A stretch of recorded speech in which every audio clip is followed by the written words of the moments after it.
This morning, the committee will hear testimony from Mr. John Kerry, and if he has an associate, we'd be glad to hear from them.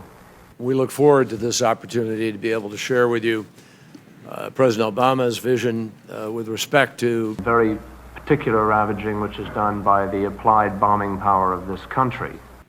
The Assad regime, and only undeniably the Assad regime, unleashed an outrageous chemical attack against its own citizens.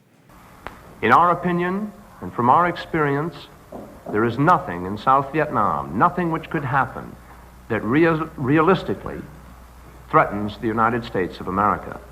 Since President Obama's policy is that Assad must go, it is not insignificant that to deprive him of the capacity to use chemical weapons or to degrade the capacity to use those chemical weapons actually deprives him of a lethal weapon in this ongoing civil war, and that has an impact. And to attempt to justify the loss of one American life in Vietnam, Cambodia, or Laos by linking such loss to the preservation of freedom, which those misfits supposedly abuse, is to us the height of criminal hypocrisy.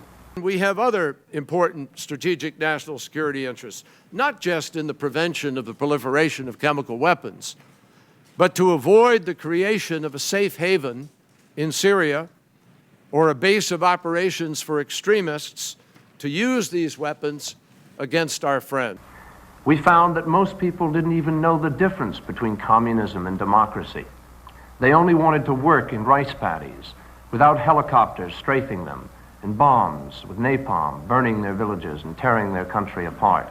If nothing happens to begin to change the equation or the current calculation, that area can become even more so an area of ungoverned space. They wanted everything to do with the war, particularly with this foreign presence of the United States of America, to leave them alone in peace.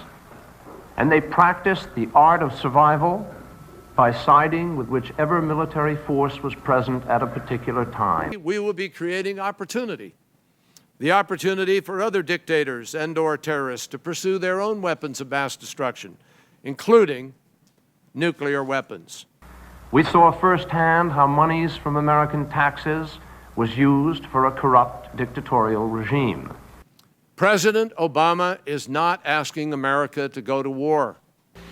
We've come here not to the president, because we believe that this body can be responsive to the will of the people, and we believe that the will of the people says that we should be out of Vietnam now. We all agree there will be no American boots on the ground. There's absolutely no difference between a ground troop and a helicopter crew, and yet people have accepted a differentiation fed them by the administration. The president has made crystal clear we have no intention of assuming responsibility for Syria's civil war. We found that not only was it a civil war, an effort by a people who had for years been seeking their liberation from any colonial influence whatsoever, but also we found that the Vietnamese, whom we had enthusiastically molded after our own image, were hard put to take up the fight against the threat we were supposedly saving them from. Now, some will undoubtedly ask, and I think appropriately, what about the unintended consequences of action? We saw Vietnam ravaged equally by American bombs, as well as by search and destroy missions, as well as by Viet Cong terrorism. And yet we listened while this country tried to blame all of the havoc on the Viet Cong. Some fear a retaliation that leads to a larger conflict. We rationalized destroying villages in order to save them. We saw America lose her sense of morality as she accepted very coolly a My Lai. When someone kills hundreds of children with a weapon the world has banned, we are all responsible. And we watched while America placed a cheapness on the lives of Orientals.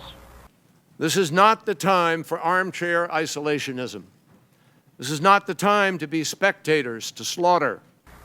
We watched the United States falsification of body counts. Neither our country nor our conscience can afford the cost of silence. these men have left all the casualties and retreated behind a pious shield of public rectitude. Now, some have tried to suggest that the debate we're having today is about President Obama's red line.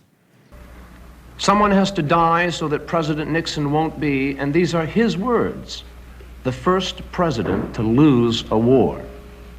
It's about humanity's red line. And it's a red line that anyone with a conscience ought to draw. No ground troops are in Laos, so it's all right to kill Laotians by remote control.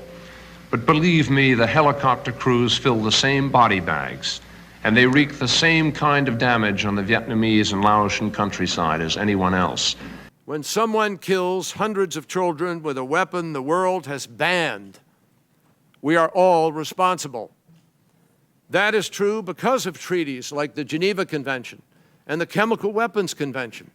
The hypocrisy in our taking umbrage in the Geneva Conventions and using that as justification for a continuation of this war, when we are more guilty than any other body of violations of those Geneva Conventions. I can't put this to you more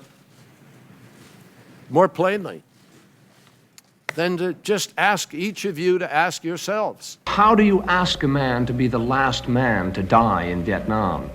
How do you ask a man to be the last man to die for a mistake?